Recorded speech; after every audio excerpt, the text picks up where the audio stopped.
لا إله إلا الله محمد رسول الله۔ اگر رشتہ دار عزت نہ کریں تو اپنی عزت بناؤ کہ ہر کوئی تمہاری عزت کرے۔ نیک اور صالح اولاد کے لیے اللہ سے دعا مانگا کرے، رب ہب لی من لدنک ذریۃ طیبہ انک سمیع الدعاء۔ کہتے ہیں جی عبد المطلب کو آپ نے کہا ہے کہ مشرک تھا، چلو آپ اس کو مسلمان سمجھتے ہیں، اس نے حضور پر کلمہ پڑھا تھا، بھئی حضور کو ابھی نبوت ہی نہیں ملی تھی، اللہ کے بندے خدا کا خوف کرو۔ جبکہ ابو طالب کو امت نے کہا ہے کہ اس نے کہا کہ انا علی دین عبد المطلب، میں عبد المطلب کے دین پہ ہوں، میں محمد مدنی کے دین کو نہیں مانتا۔ تو معلوم ہوا نا کہ عبد المطلب کا دین اور تھا۔ صاحب بات ہے، وہ تھے ہی کافر، بت پرست تھے۔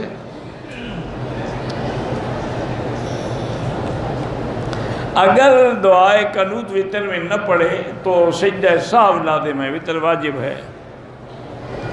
عشاء کی نماز کا صحیح وقت جو ہے بہرحال ساری رات بھی آپ پڑھ سکتے ہیں، لیکن افضل ہوتا ہے کہ 12 بجے سے پہلے پڑھ لیں، ورنہ صبح صادق سے 20 منٹ 15 منٹ پہلے بھی پڑھ سکتے ہیں۔ ڈیری فارم ہے، اس پر زکوٰۃ کی قیمت جو آئے گی، روز کے پیسے آئیں گے، اس پر حساب کریں گے۔ کریانہ سٹور کا مال جو ہے اس کی آپ ایکسس کریں گے کہ کتنا مال ہے، 10 لاکھ کا ہے، 20 لاکھ کا ہے، اس کی زکوٰۃ دیں گے۔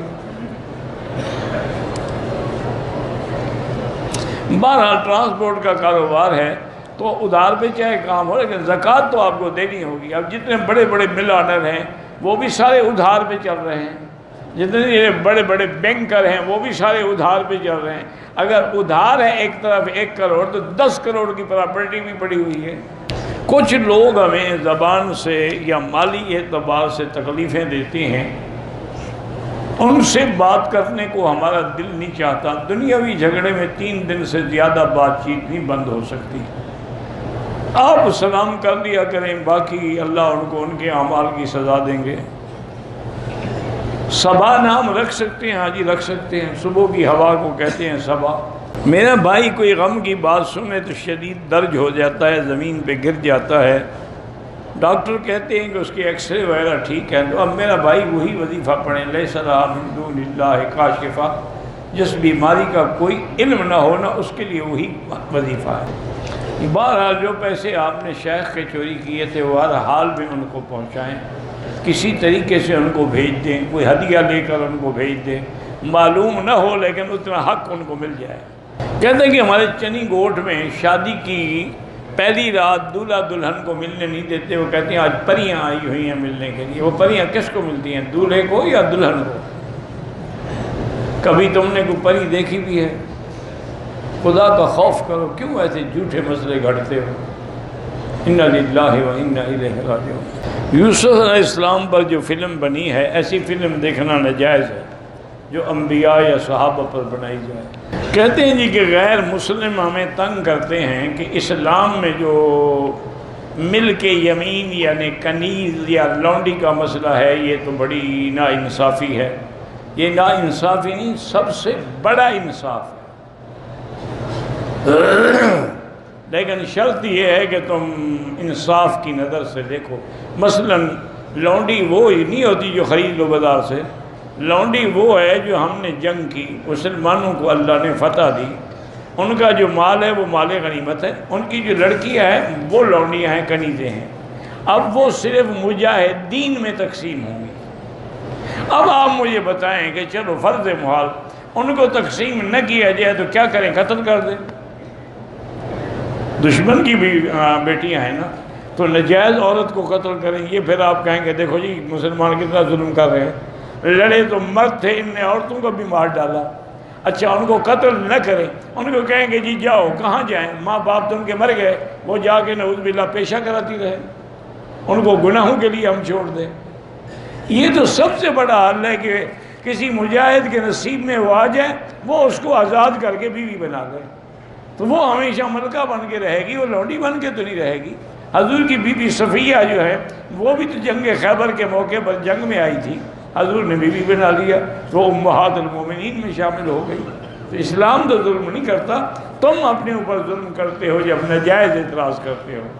میرے پاس زکوٰۃ کی رقم ہوتی ہے جو دینی ہوتی ہے، کچھ ایکسٹرا گھر کا سامان، تو کیا میں وہ سامان زکوٰۃ کے توڑے پہ دے کر اتنی رقم، ہاں اس کی قیمت کر لو سامان کی اور اتنی رقم دے دو، سامان رکھ لو۔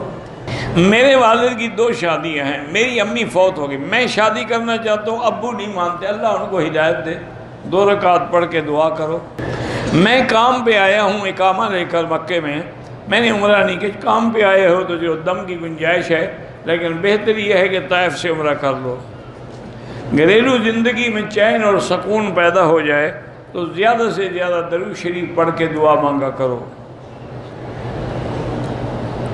عورت کو جنابت کا غسل کرنے سے پہلے اگر ماہواری آ جائے، بہرحال غسل تو کرے گی نا صفائی کا، پاک نہیں ہوگی، پاک تب ہوگی جب حیض کا غسل کرے گی۔ موبائل میں قرآن بغیر وضو کے پڑھ سکتے ہیں، لیٹے ہوئے بھی پڑھ سکتے ہیں، ہاں جی پڑھ سکتے ہیں۔